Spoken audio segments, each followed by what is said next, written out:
The train rattled down the tracks, filled with the sound of chatter, footsteps, and the rhythmic hum of wheels against steel.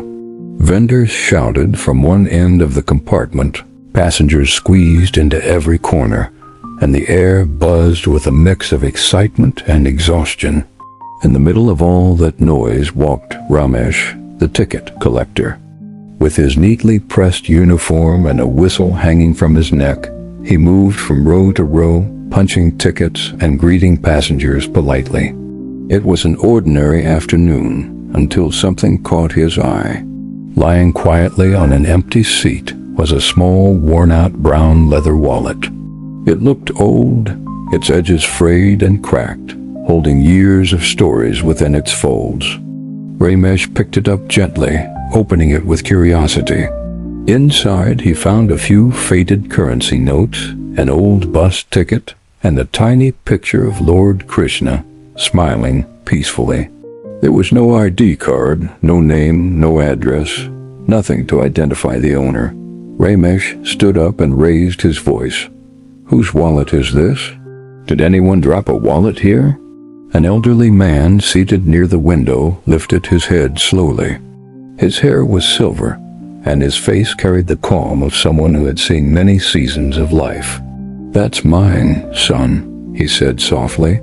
"Please, give it to me." Ramesh looked at him kindly but replied firmly, "You'll need to prove it's yours, sir.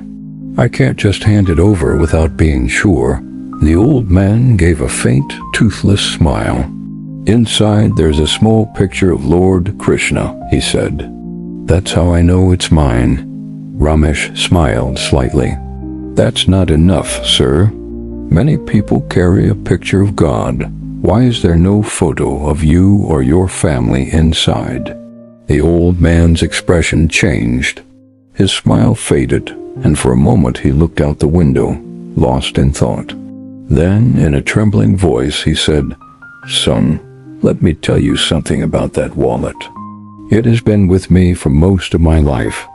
He held out his hand, motioning for Ramesh to sit beside him. Curious, Ramesh sat down as the old man began his story. "When I was a little boy," the man began, "this wallet was a gift from my father. I remember how proud I felt that day. Back then, it carried a small photograph of my parents, smiling, full of life.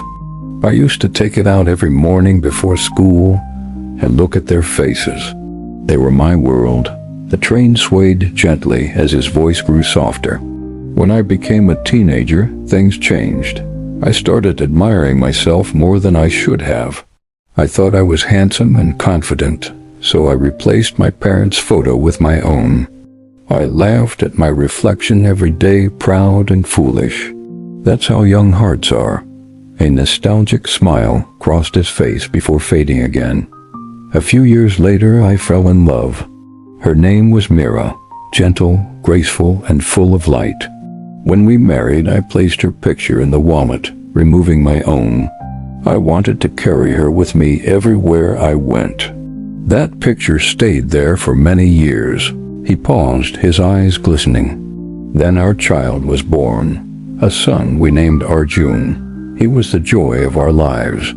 I worked harder, took fewer rest days, and came home just to see his little face. I replaced my wife's picture with his. That picture reminded me why I worked so hard." The man's voice began to break. "But life changes, son. Time takes everything in its own way. My parents passed away long ago. My dear Mira fell ill last year and left this world too soon. And Arjun," his lips trembled.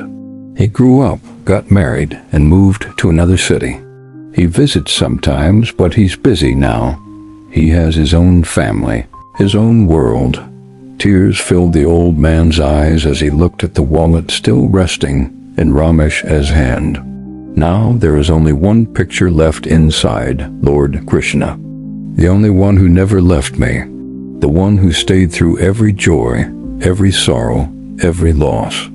He took a deep breath, his frail hands trembling.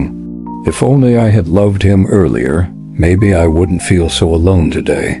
The compartment fell completely silent.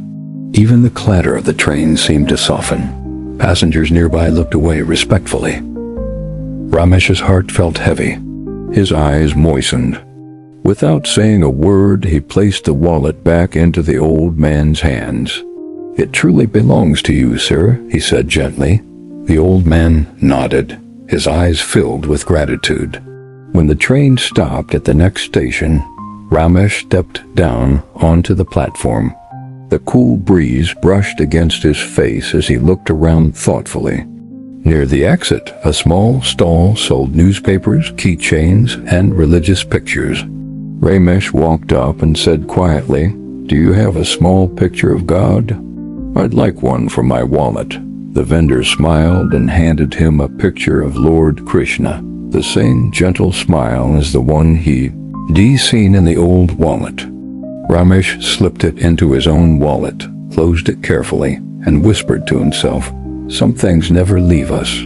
We just forget to remember them." Life moves in circles, from loving our parents, to ourselves, to our partners, to our children. But often we forget the one constant presence that quietly walks beside us through every stage: God, or the divine love that never abandons us. Everything else changes, beauty fades, people drift, and time takes its toll. But faith, gratitude, and love remain eternal. So before life reminds you through loss, remember now. Keep a place in your heart for what truly lasts. If this story touched your heart, don't just move on. Subscribe to our channel and be part of a community that believes in life's deeper meanings, stories that heal, and wisdom that never ages. Every story here is more than words. It's a reflection of you.